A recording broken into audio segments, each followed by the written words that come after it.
Hi hello నమస్తే welcome to Vihari politics. దర్శక ధీరుడు రాజమౌళితో మూవీ చేయాలని అందరూ కోరుకుంటారు, కానీ కొందరికే ఆ కల నెరవేరుతుంది.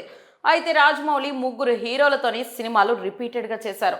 అత్యధికంగా ఎన్టీఆర్తో 4 సినిమాలు చేశారు. ప్రభాస్తో 3, రామ్ చరణ్తో 2 సినిమాలు చేసిన రాజమౌళి అల్లు అర్జున్, పవన్ కళ్యాణ్, మహేష్ బాబు వంటి స్టార్స్తో ఒక్క సినిమా కూడా చేయలేదు. అదే సమయంలో సునీల్, నాని వంటి హీరోలకు ఆయన పనిచేసే ఛాన్స్ రావడం విశేషమనే చెప్పాలి.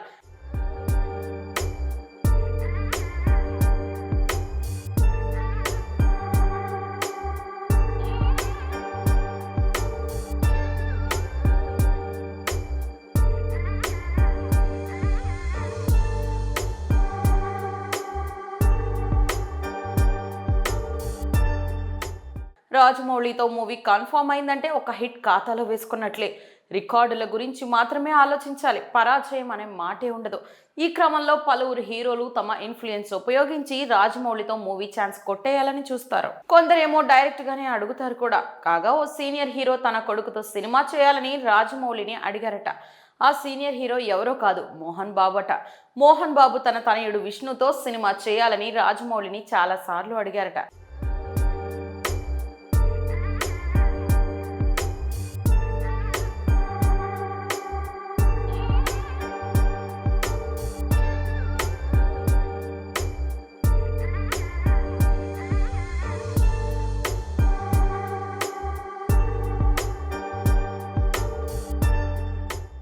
రాజమౌళి డైరెక్ట్ చేసిన యమదొంగ సినిమాలో మోహన్ బాబు ముఖ్యమైన పాత్రలో నటించారు. ఆ సినిమాలో యముడిగా కనిపించారు. ఈ సినిమా షూటింగ్ టైంలో రాజమౌళిని చాలా సార్లు అడిగారట. విష్ణుతో సినిమా ఎప్పుడు చేస్తున్నావో చెప్పు అని అడిగేవారట.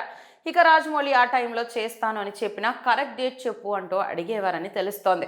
ఈ విషయంలో నిజం ఎంతుందో తెలియదు, కానీ సోషల్ మీడియాలో ఈ విషయం వైరల్ అవుతోంది. ఇక రాజమౌళి మహేష్ బాబు సినిమాతో ఫుల్ బిజీ అయిపోయారు. దాదాపు 100 కోట్ల బడ్జెట్ తో పాన్ వరల్డ్ సినిమా రూపొందిస్తున్నారు రాజమౌళి. అందుకు తగ్గట్టుగా చాలా జాగ్రత్తగా షూటింగ్ ప్లాన్ చేస్తున్నారు. ఇప్పటికే ఈ సినిమా షూటింగ్ స్టార్ట్ అయింది. అమెజాన్ అడవులకు సంబంధించిన అడ్వెంచర్ మూవీగా తెరకెక్కబోతోంది. ఈ సినిమాలో global star beauty Priyanka Chopra నటిస్తున్నారు. 2027లో ఈ మూవీని రిలీజ్ చేయాలని చూస్తున్నారు రాజమౌళి.